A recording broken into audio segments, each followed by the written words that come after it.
Hey, I'm Seth Manfield here with Team Envy, and today we're going to be going through some skills of what it takes to go through a booster draft on MTG Arena. We're going to be going through 3 stages today. We're going to start with drafting our first booster. So first couple picks, establishing what colors we're going to be drafting, and then moving on towards our second and third pack once we've established our archetype, filling out our deck with making sure we have plenty of playables. And then lastly is going to be the deck building itself. So choosing what 40 cards you're going to be playing, what is not going to make the cut, and what will in your final deck. So we just cracked our first booster here, and this is going to be where we really just want to be taking the most powerful card to start off, because we don't know what colors we're going to be in yet.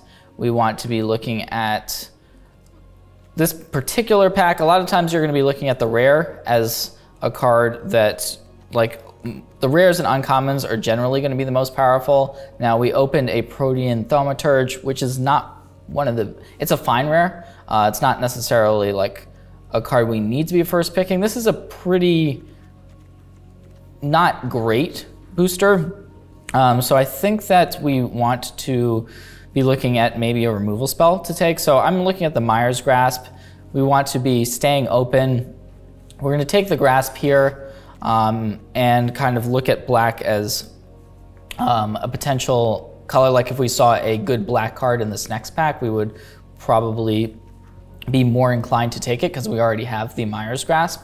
However, we're still looking at, because it's so early in the draft, we're still looking at taking some of the most high power cards, and then, because we haven't really established our colors, Annex, Hardened, and then the Forge, Voracious Typhon. Those are probably the 2 best cards in our second pack.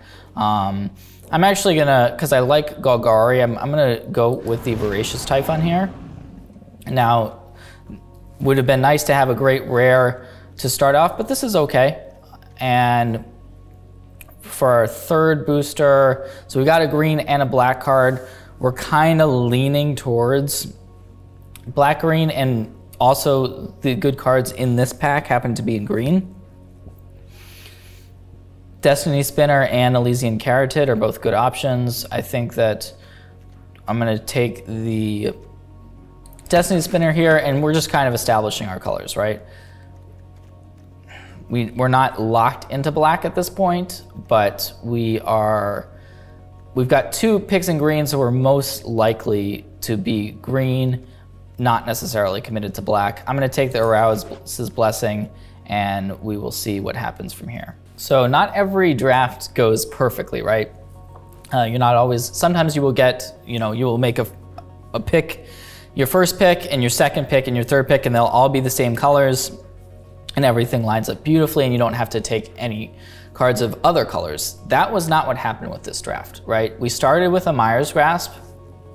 You'll see here, very little black has actually come through. So we have to be reading the signals of what the drafters next to us are doing. It seems like the drafters next to us are likely to be in black or cutting black. So this is where we have to make our adjustments. We established ourselves in green going into the second booster, but we haven't actually picked our second color, and that's fine to wait until this second booster to fully commit to a second color. But this is kind of the time where I think we do want to pick our second color, and we see a rare that is kind of a build around in Gallia of the Endless Dance. I don't mind, I actually like Gruul in this format, so this is where I like to go. And at this point, once we take the Gallia, there's not going to be a ton of looking back, I don't think, just because it's such a powerful card. We already have the Arouse's Blessing from earlier. So at this point in the draft, I think it would take a weird circumstance for me to want to go back. Now, yes, we see Acolyte Affliction, we see Mire's Grasp, so we're starting to see some black trickle through, but at a certain point in the draft, you really have to make that decision of, I want to make my 2-color deck as good as possible. I know I'm going to be passing good cards in other colors, but that's just the nature of the beast, right? So we're gonna take the Elysian Carotid, we're gonna take another Arouse's Blessing, which is perfect actually. And we're establishing ourselves for a nice, actually having big 4-power creatures could matter. So we've got this Flummox Cyclops. So really we're starting to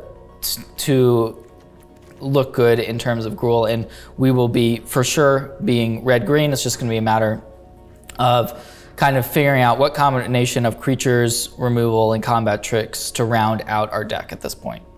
All right, so we have finished drafting.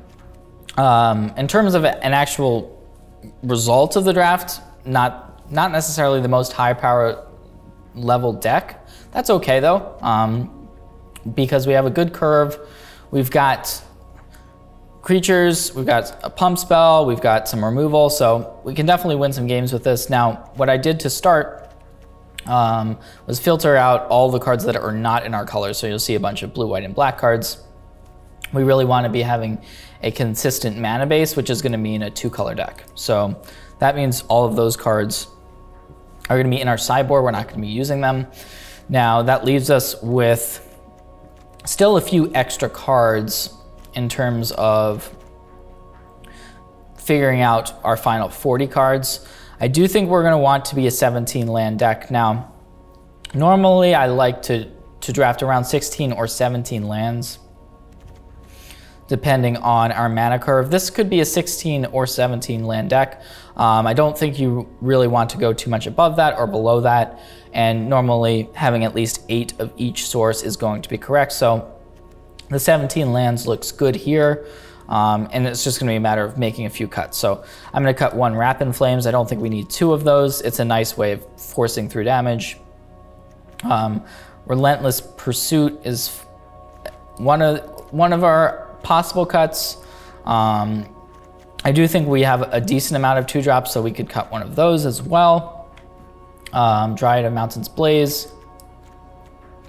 So I'm thinking of cutting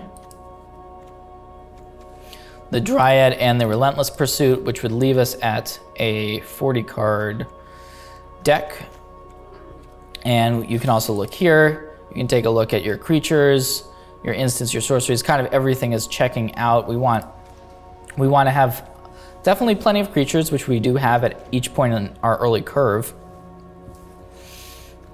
And we also have these 2 Arouse's Blessings, which we took early as removal spells. We have a Return to Nature, the Warden, and some nice 4-power creatures. So being that we're Gruul, we have plenty of big creatures, and we're gonna be attacking our opponents, and yep, pretty happy with how the draft turned out.